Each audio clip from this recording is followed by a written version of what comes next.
time. Mr. Cooper, you're going to lead us off for 5 minutes, please. Thank you very much, Mr. Chair. Ms. Colbuck, I'm going to ask you some questions with respect to the application for funding by the Verschuren Centre. When the decision was made not to move ahead with the funding application, the then VP of Investments and current COO, Mr. Rami, on January 18, 2022, wrote to the Verschuren Centre and stated that SDTC would give best efforts to help the Verschuren Centre secure funding from other government departments and agencies, notwithstanding the obvious conflict of interest that Annette Verschuren was chair of SDTC and at the same time was the founder of and sat on the board of directors of the Verschuren Centre. It was her personal vanity project. So who was it, whose decision ultimately was it to direct staff to undertake efforts for the Verschuren Centre to receive government funding from other departments and agencies? So as I responded earlier, I did kind of look up that email that you had mentioned and subsequent emails. And, you know, just to remind myself, it was a while ago and I was unfortunately experiencing an episode of long COVID, which had me not at work in part of that time period. But what I do recall is that the Verschuren Centre had actually asked SDTC to not support them in finding funding after receiving news that their project with SDTC was not going to be moving forward. Well, that's inconsistent with the testimony of Mr. Rami, who wrote the letter on January 18th, and when he was asked about it, he conceded, or based on his testimony, that efforts were made. Why wouldn't he have said that no efforts were made if, in fact, that were the case? I mean, when you're at these committees, there's many, many questions coming at you. You're trying to remember quite an expanded period of time.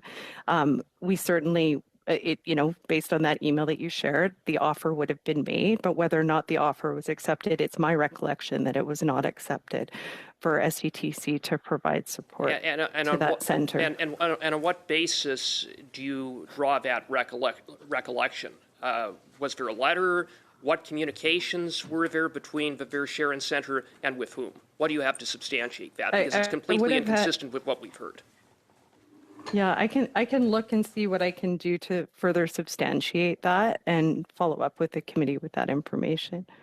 Now, it also contradicts the testimony of the whistleblower who stated that unprecedented efforts were made to help secure funding for the Verschuren Centre. So are you stating to this committee that the whistleblower misled or flat out lied to this committee? Is that your position?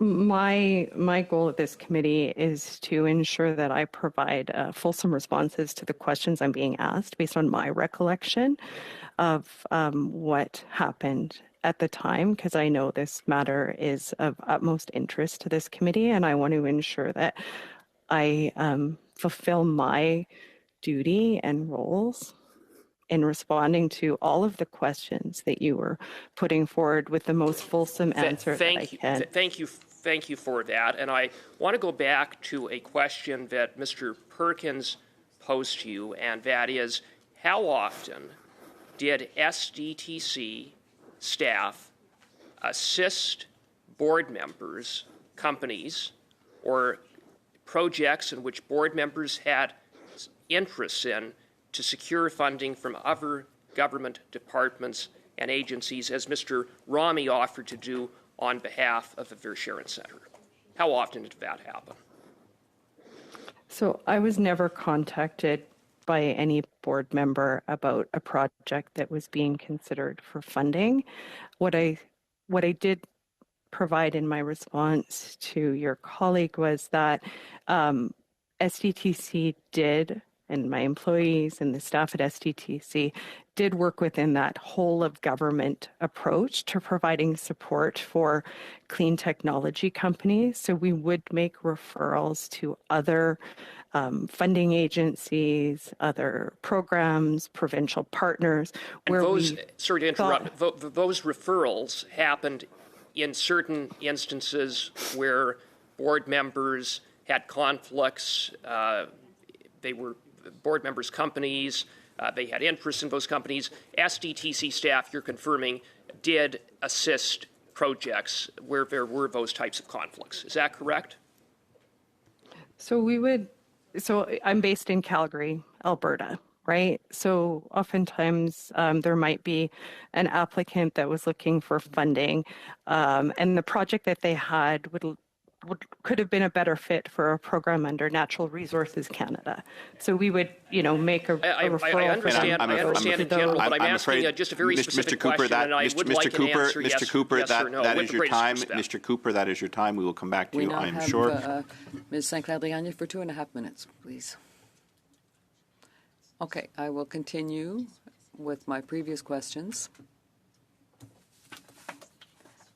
The Department of Innovation, and we see this in the AG's report, that there were several warnings as to the incompatibility of the seed funding and the ecosystem. You were the director who was choosing the projects to be funded.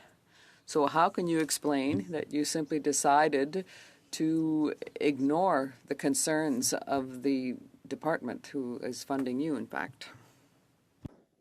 So I always believed that SDTC was operating within the confines of our mandate and the agreement with, we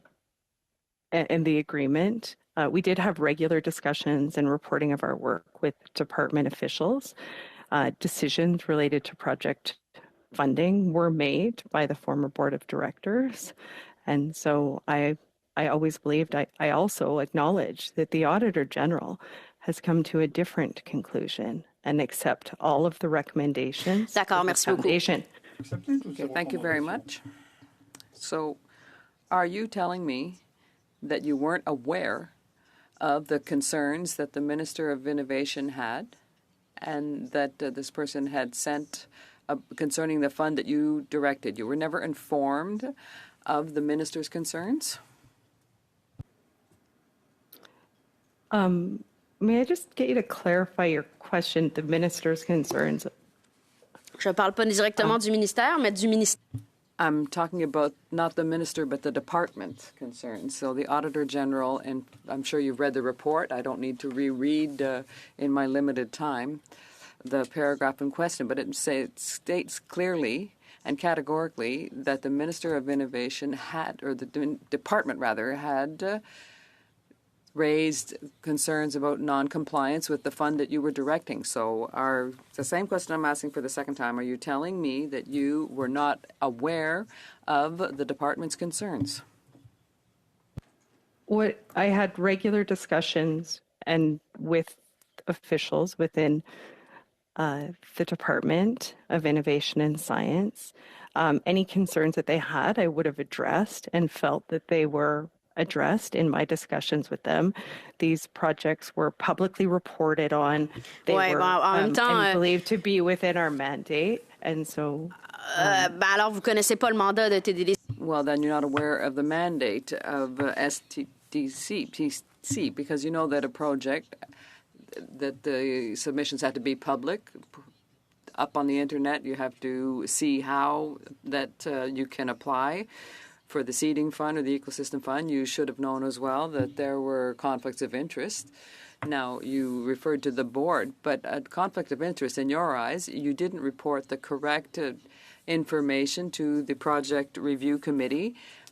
They were stakeholders. There were people who were receiving funding. You didn't give that information concerning the conflict of interest to the board. And on top of that, the contribution agreement was not complied with. So, Ms. Kolbeck, it seems that there are things that really don't work. And you're still in your job, which is astonishing.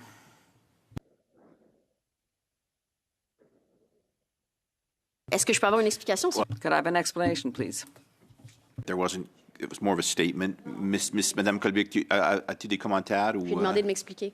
Do you have a comment, Ms. Kolbeck? Comment. I'm sure Madame Secretary will pick it up again on her next turn.